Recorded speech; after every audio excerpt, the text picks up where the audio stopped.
Good morning mga ka-ISD, at ngayong umaga ay kasama po natin ang kapatid ng ating butihing kapitan Dudong Bukol, si Miss Karen Bukol. Magandang umaga, ma'am. Magandang umaga sa inyong lahat. Magandang umaga, sir.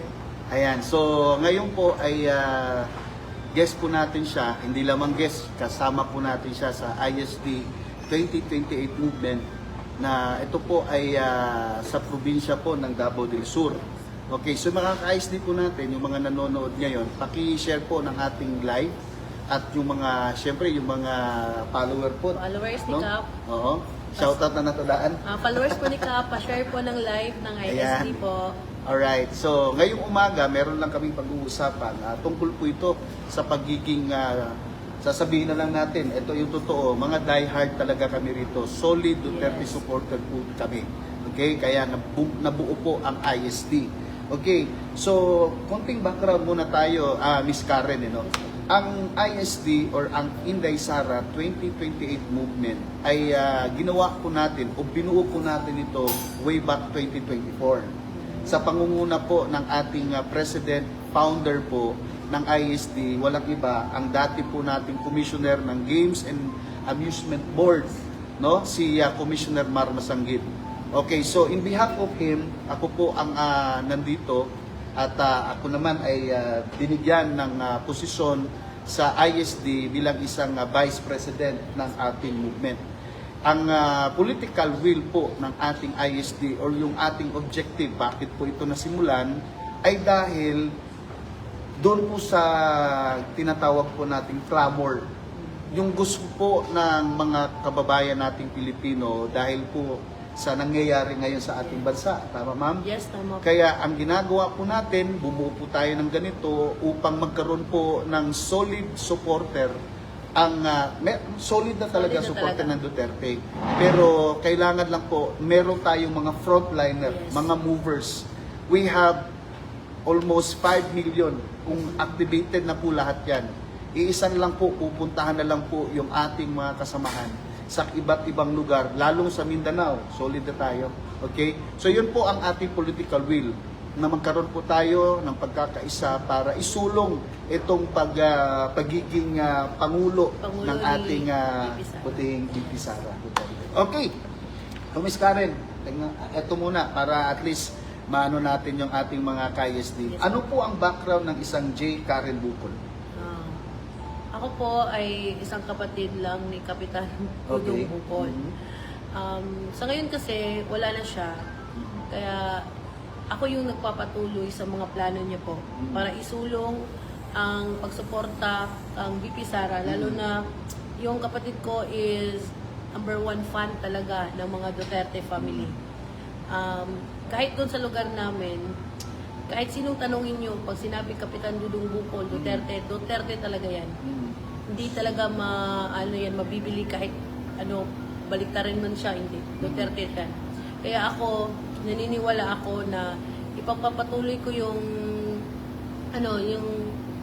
adikain ng aking kapatid sa pagsuporta kang VP Sara sa pagtakbo bilang presidente ngayong 2028. Okay. So si Kapitan Bukol ay talagang exposed talaga sa politika. Yes, Tama? po. Kasi iba ang drive, iba yung passion, iba yung kanyang kumbaga yung drive sa pagiging politiko. Yes po. Alam mo yung may paninindigan talaga. Yes po. Kayo naman po ay isa din bang related po ba kayo sa or kayo po ay aligned din sa politika? Actually, wala akong involved sa politics, sir. Okay. Isa akong businesswoman doon sa amin.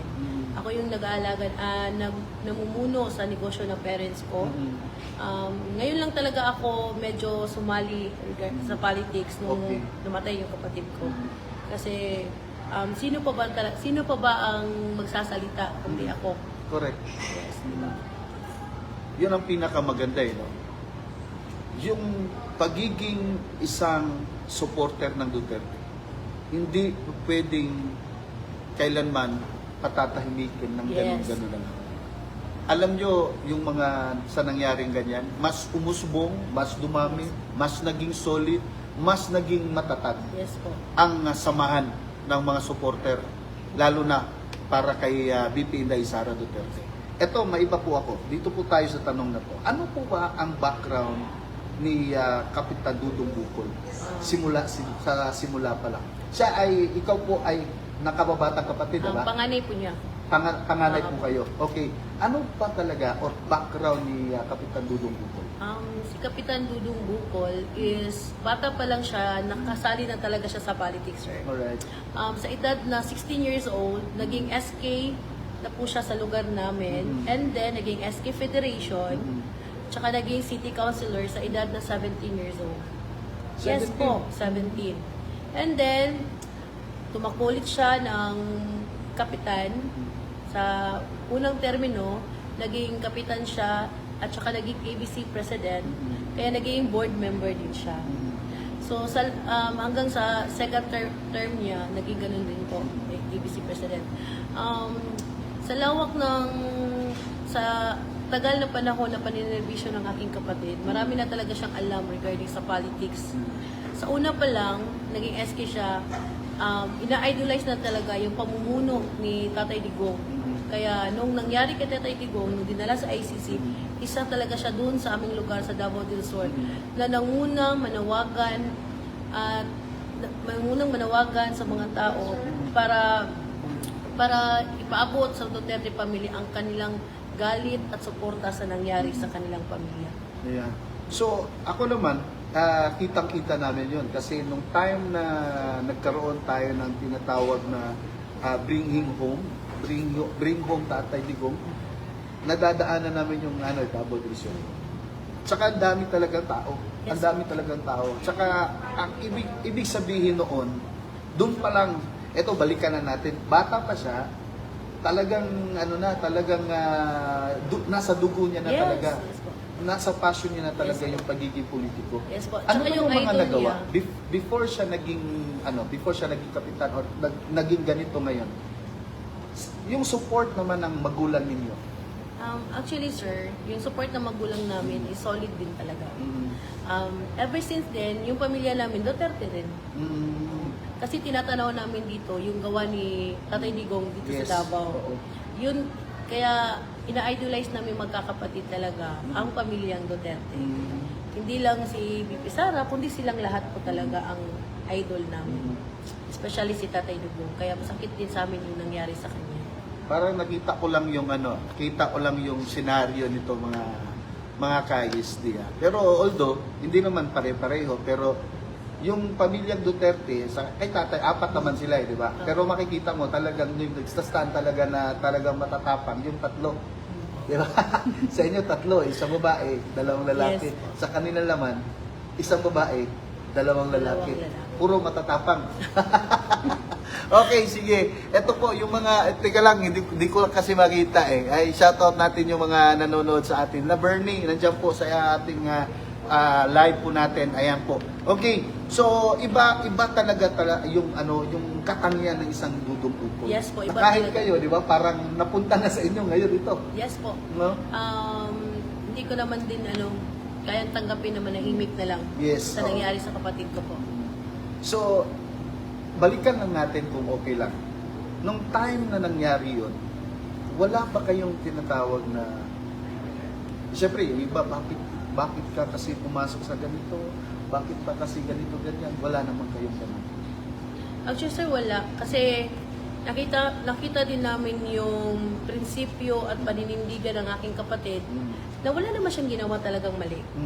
Even takot kami sa posibleng mangyari sa kanya. Alam niya yun, na yung nervyos ng pamilya, hindi talaga may iwasan. Kaso, lagi niya sinasabi, hindi naman siya nagpapahiya. Oo. Wala siyang binigay sa amin na ikakahiya namin.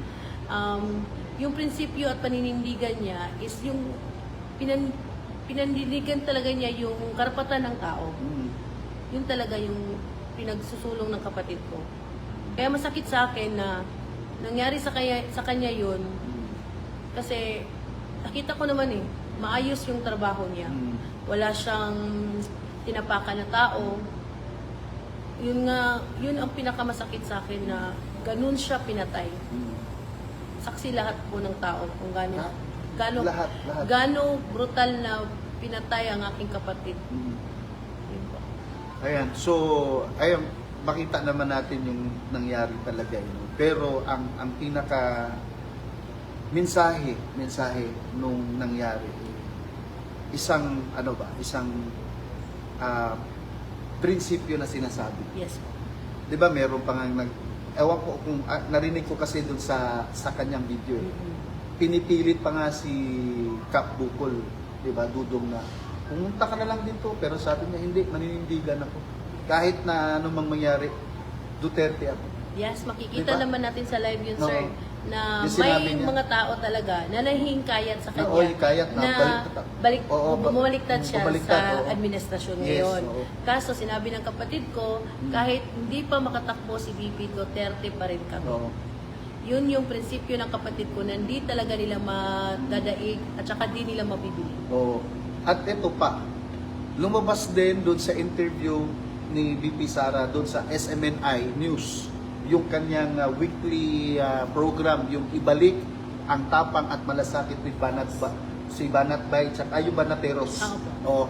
Luwas sa bibig talaga niya, di ba? Yes po. Na may isang sa Mindanao nga, yung ganon. Pero sa tingin ko parang yun lang din yun eh. Yes, din Pareho po. lang din Pareho yun eh. lang yun. Oo. Kaya mga ka-ISD, itong ating ginagawa ay hindi lamang po ito sa pansarili, hindi lamang para sa kapakanan ng pamilya Bukol, kung ano man ang ginawa na pag-support, paninindigan ni Kapitan Dudong Bukol. Na kahit itong ating movement ay isa lamang po itong daan upang magkaroon po tayo ng pagkakaisa, lalo na dito sa Mindanao, kahit na sa Visayas at sa Luzon. Ito ay hindi lamang movement na pagkakaroon ng isang support sa isa nating leader.